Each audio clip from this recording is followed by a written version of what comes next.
Hey guys, I've been making pizzas now at home for around 6 to 7 months, starting with a pizza stone, now using my Ooni Koda 16.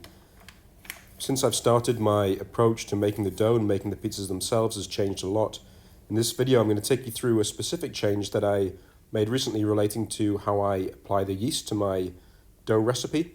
I'm going to explain why I changed it and show some practical examples of the impact of this change and cook a couple of pizzas to show you the difference.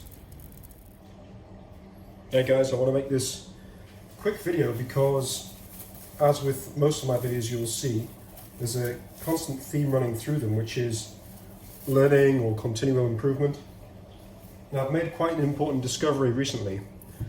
Well, when I say recently, I mean over the past day, which is after 4 months or more of making pizza at home in the Ooni, I've been putting too much yeast in my dough. So generally, I'm doing about a 275 gram dough ball, and for whatever reason, based on what I've been reading or advice I'd had, I'd been adding around about 12-13 grams of instant dried yeast to my dough to put to create maybe 4 to 6 dough balls. What has become apparent is that that is completely unnecessary. You don't need that much. It seems like you're much better off doing 1.5 to 2 grams yeast. Obviously, depending on how big your dough balls are and how long you want to ferment it, how hydrated it is. But either way, I've been overdoing it. And the telltale sign that made me realize this was that my dough balls had just basically been really blowing up, getting really big, kind of overinflating in a short amount of time, even when they've been in the fridge, i.e. when they're at a cooler temperature and shouldn't be getting so large. So I knew something was up, and I don't know, maybe it was just a mental block. I was reading so many things about dough recipes and how to do this, but for whatever reason, I didn't catch it for a long time. So this is the first dough I'm making, which has that 1.5 grams of instant dry yeast in there. I'll show you the yeast I'm using now. I'm using this Caputo Lievito. It's actually, it didn't go into the water like yeast I've used in the past. It advises you on here, mixed through flour, does not need to be dissolved in water beforehand. So normally you'd have your bowl of water, you put some salt in there, mix in your yeast, and then you start adding your flour to make your dough. Well, according to this, no. The way to do it for this yeast is get your flour weighed out, mix the required amount, 1.5 for me grams of this into it, then add it to the salted water. Actually guys, let's rewind a little bit. I want to talk through how I normally make my dough, my classic pizza dough for a Napolitana style pizza. Because to date, don't get me wrong, I've been getting great results, but the approach I've been taking is definitely evolving and getting better every time. So let's say we have 2 bowls here.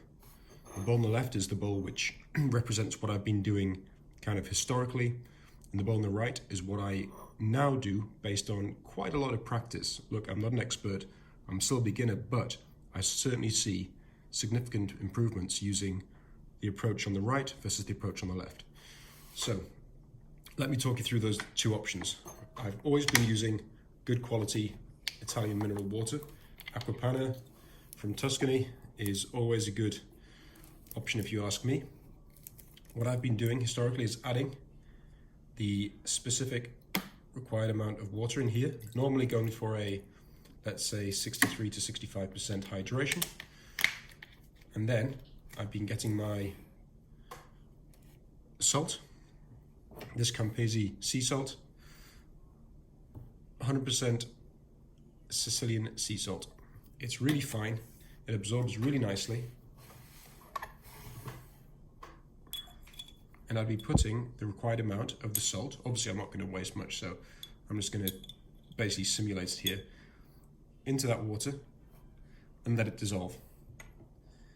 Then I'd be adding the yeast. Now I've been using a different type of yeast to date, but now I'm going to be using the Caputo. So what I'd do is I'd get quite a lot of this yeast. It smells wonderful.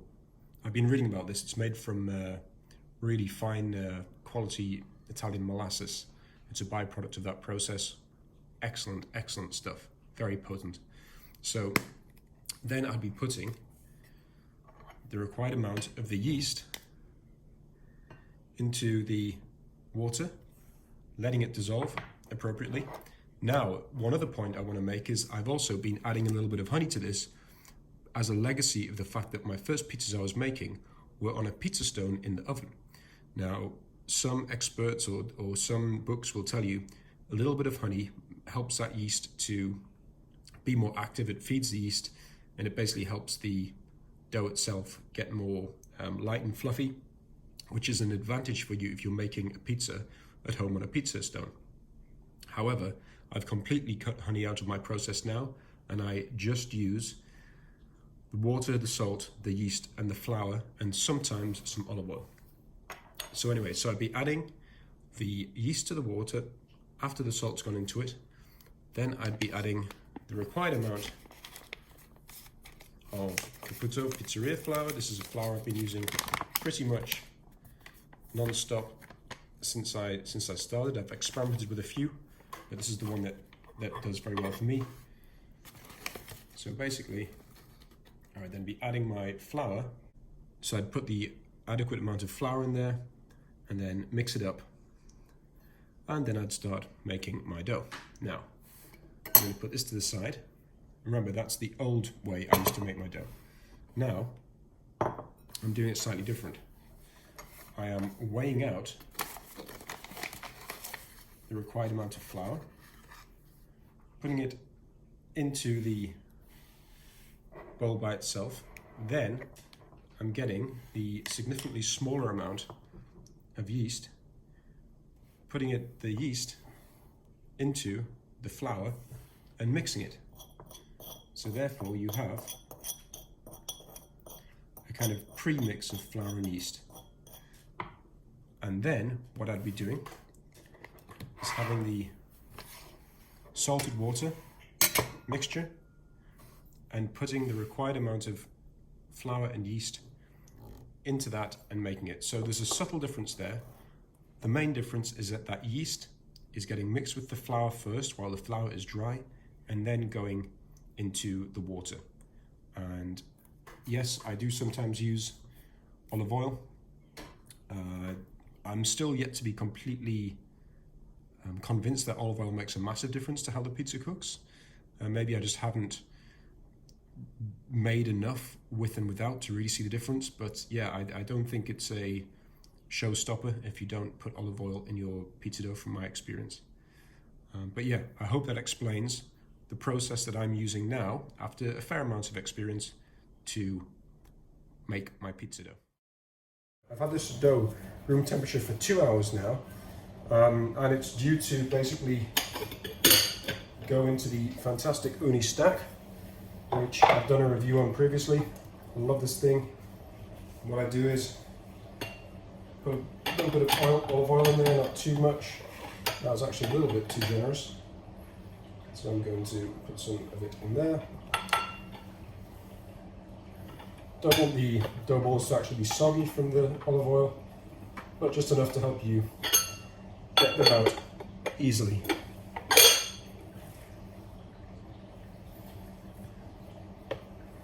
Just basically more than a couple of drops, but definitely not like a teaspoon or anything like that. And so I'm making 4 dough balls here.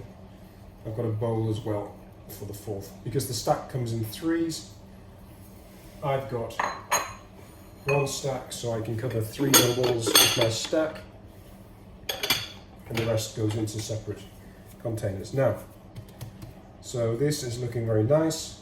I'm after basically 4 dough balls of around 275 grams. So here's my scale. This is a game changer for this task. The Ooni Pizza Dough Scraper, which I picked up over the summer. Solid, strong, it's got nice weight to it, so you really just can chop through so easily. Like this. There you go, in one, done. Just gradually flip it over on itself. Let the gravity bring it down.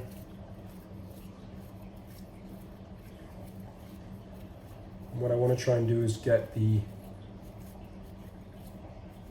dough ball nice and smooth on top. You can see there's already bubbling in there. You see, this is only after 1.5 grams of yeast inside, but it is clearly happy and active.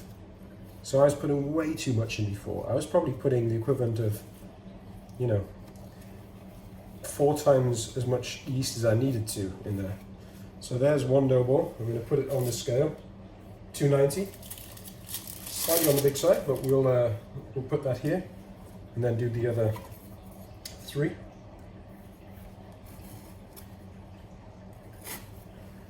I can already tell this is going to be a little bit too small, I think. Anyway, just start to feed it under. Again, look at the bubbling. I only made this dough 2 hours ago. So I think it's suffice to say that Caputo yeast is incredibly potent. And yeah, the first time I've used it, to be honest, so happy. It's always nice when you put a new product to the test and it works well. So that's 308. Let's do this one down the middle. I still haven't got the hang of getting these dough ball weights spot on straight away. This one feels way too small. It's going to be in the, I guess, 230 range.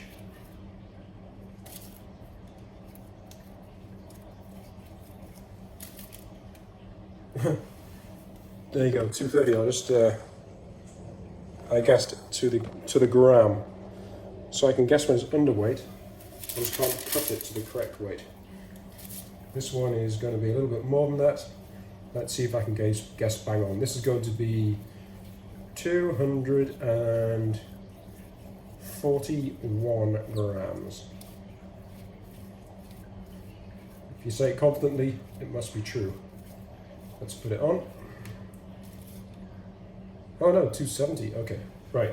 So we have a massive variation in double size here. 230, let's put them in there so you can see them. 230, 270, and then kind of 290, 290-ish. Always try and keep your dough balls separated. So there's 290, so I'm going to take a slice off this. I'll show you how I do it. I basically just chop the end off like this. Again, that's why the spatula is so useful. And then it goes into the bottom and just feed it in. You'll never know that you've had to add to it. There's one. Same here.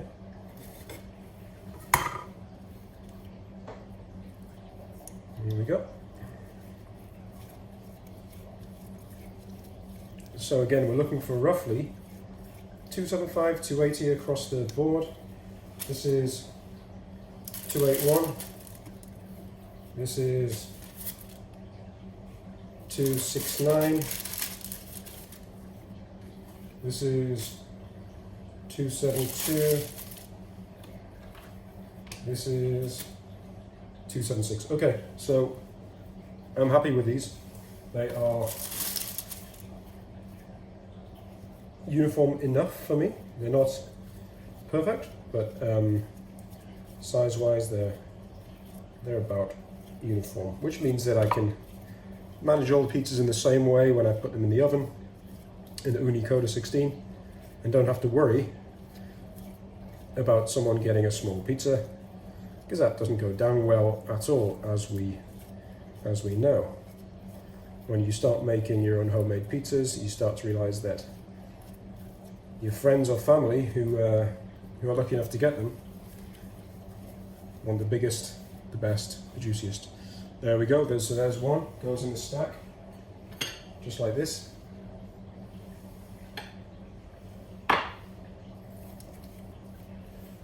Here's number 2. That one's looking good. Goes in the stack. Just like that. Here's number 3. I'm just going to shape this one a little bit more again. It's incredible. I'm really surprised how much that tiny amount of yeast has made these balls go really active already. Again, let's have a look at the bubbles there. So at the bottom, making sure that even though I'm feeding in with my hands, I'm not leaving big holes. That becomes problematic when you start cooking your pizza. So it still needs to be, you can see there's a small hole. It's not ideal, but it's certainly small enough not to be too much of an issue. Basically, you just need to make sure that when these develop over 24 hours in the fridge, which I'm going to give them, they are nicely uniform within themselves, so there's no holes which can create thin parts in the pizza or something like that, which can cause problems with basically getting holes in your pizza, which is always a pain. So if you're interested, this is a 65% hydration with Caputo Pizzeria flour, using Italian water, mineral water, and a couple of teaspoons of Italian fine sea salt. And there you go. I think that's looking pretty good.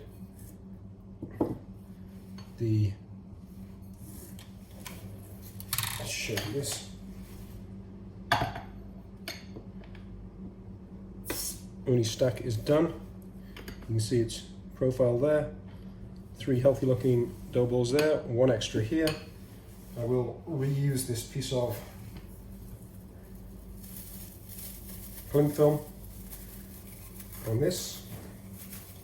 Because the dough is quite active, I'm going to not leave it out for too much longer at room temperature. I'm probably going to leave it out for about 30 minutes and then it can go in the fridge. I'm putting a little bit of olive oil on here, you can see, because it hasn't got the depth of the stack, the Ooni Stack, when you put it in a bowl. So it can blow up a bit and then get stuck to the cling film, which isn't ideal. So the olive oil just helps that from getting stuck. You can see it lifts off much easier there. Hopefully you can see that, it's just lifting off.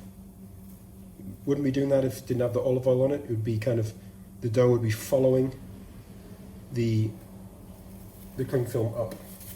So that's going to help me when I take these out the fridge. So these are going to go 30 minutes more room temperature, and then in the fridge overnight, probably about 24 hours in the fridge, and then I'll cook them tomorrow. So we'll see how it looks. What I'm expecting is that they're not going to be blown up and filling the entire inside of the stack. Previously I have had, I'll try and put a photograph on here, but previously I've had them, they basically fill the entire thing. They come up maybe 3/4 of the height, but width-wise they've expanded out completely. And that's just too much. It shouldn't be like that. So I'm really interested to make sure and find out if this 1.5 grams of yeast, of this stuff, makes a difference or not. I think it is going to. Wish me luck. I'll show you tomorrow what this looks like. Okay, so as promised, here we are 24 hours later. Here is the Ooni Stack. You can see the dough balls haven't blown up to here like they had previously. They're just under halfway. Let's open it up. Obviously active, obviously quite a lot of bubbling in there, but a more usual size, I'd say. Maybe I can even experiment doing even less yeast because that Caputo is so strong, so potent. But this is what I'm going to cook my pizza with now. I'm just getting the ingredients together. Here's my kind of bits and pieces. I've got the tomato here, I've got the toppings set up, some Parmesan oregano, some dry mozzarella, the obligatory chili garlic oil, some nice smoked ham there, basil from the balcony, fungi, and just showing you about my approach to sauce. All I do is I have some whole peeled tomatoes, I put them in here, and I'll give that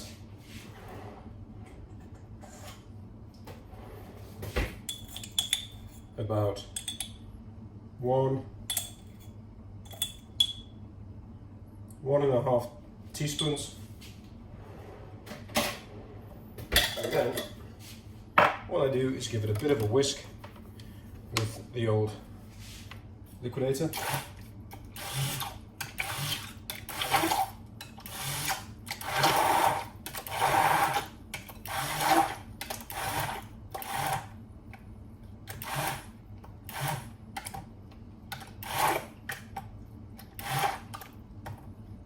Now what you might notice is I don't put loads and loads of effort into liquidating that tomato. I still like to have some pulp, gives it a bit of texture, and also it stops it from being too watery. If it's too watery, there's always a chance that it's going to end up kind of making the center of the pizza soggy. So I don't overdo it with that. So yeah, that sauce is all I do. I don't add any herbs, any olive oil. That is ready to go. Tomatoes, fresh out the tin, plus Italian fine sea salt. Mix it all up and it's ready to go.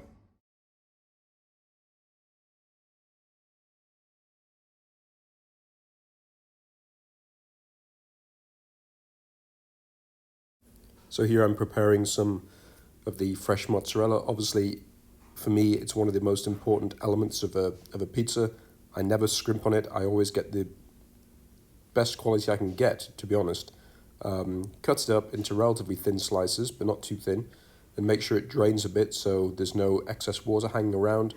Again, we're trying to avoid that pizza getting soggy in the middle. So I always cut it a few minutes before I actually start making the pizza.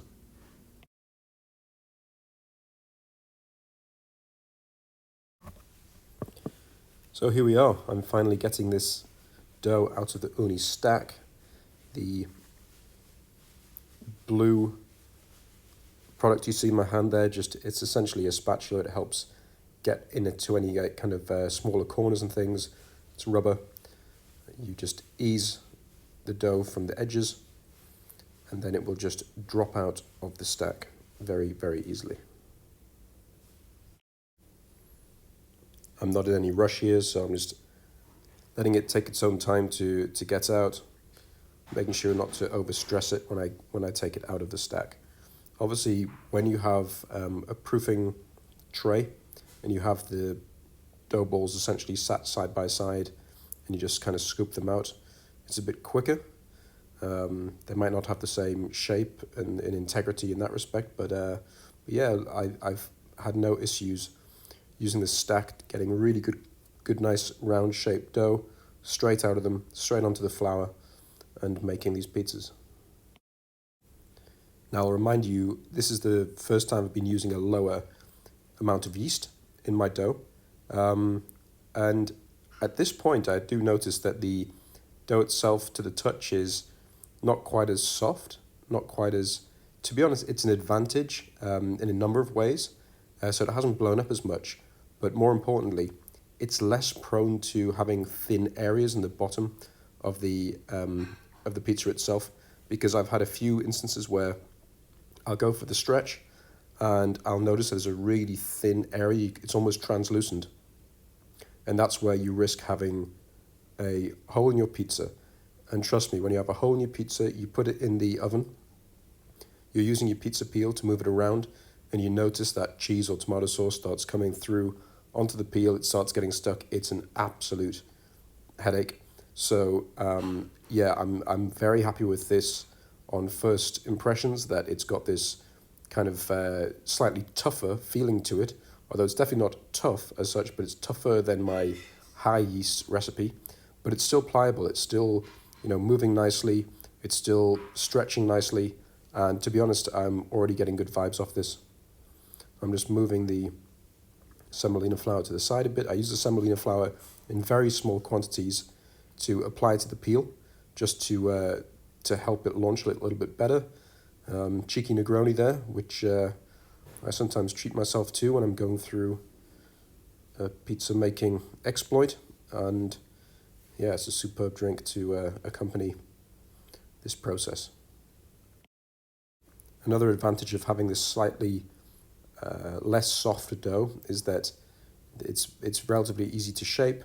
It's moving nicely on the peel there. I'm not having any sticking issues.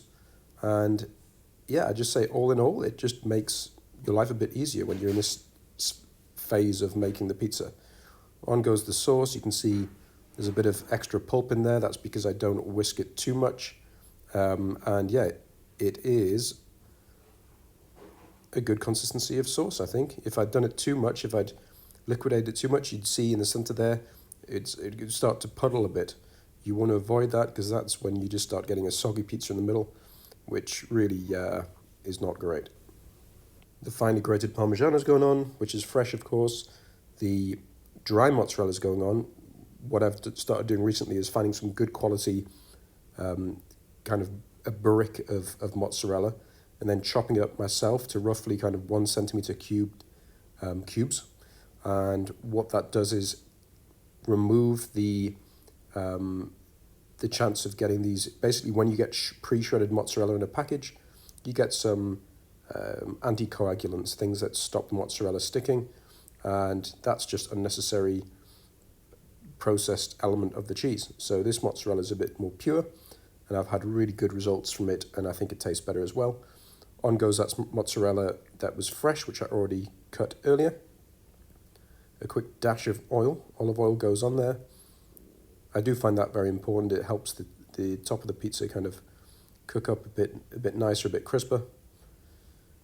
Do a final shaping. This is an area which I do think I've got slightly better at overcoming over the most recent weeks, which is getting a pizza to be round rather than oval. Again, it's not just about preparing it on the peel, it's about launching it properly as well, which I'll show you shortly.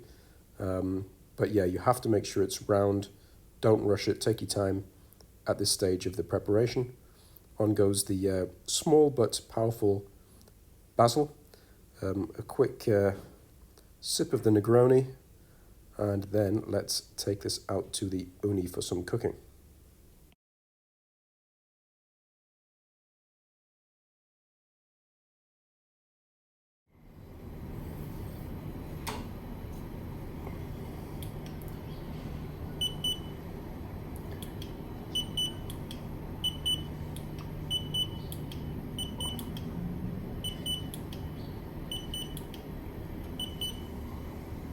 So we have roughly 450 in the center, which is good. It's quite hot. But yeah, this is ready for pizza number 1, I think. I'll turn down the gas.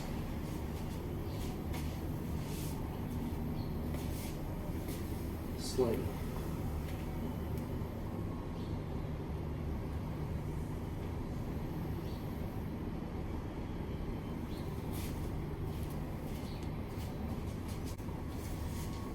So the key, I find, is to make sure that once the pizza's on the peel like this, you give it a jiggle, make sure it's moving completely, not stuck anywhere. And then it's going to slide into the oven a lot easier. So that's moving pretty nicely. A little bit sticky at the back here actually, but I think enough to go in. Let's try it.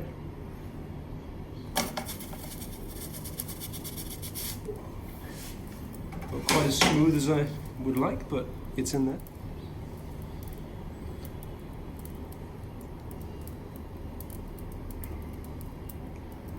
The trusty Ooni peel at the ready, or turning peel at the ready.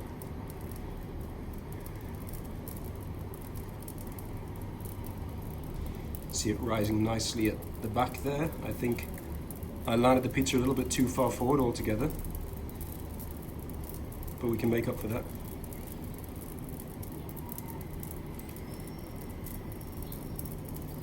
Okay, it's about 30 seconds.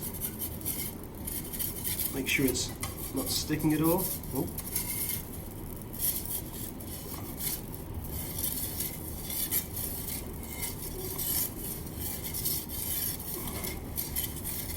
It's looking nice.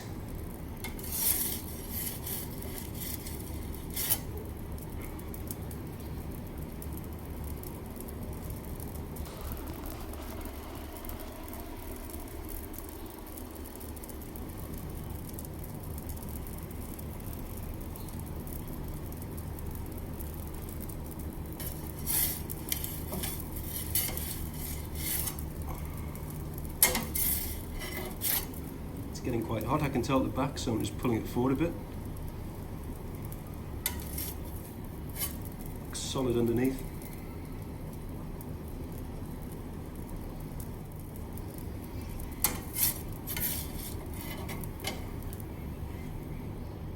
How's that? I think that looks rather good. Happy. So this is with the less yeast, 65% hydration. I think you'll agree it looks rather good. Let's have a look underneath.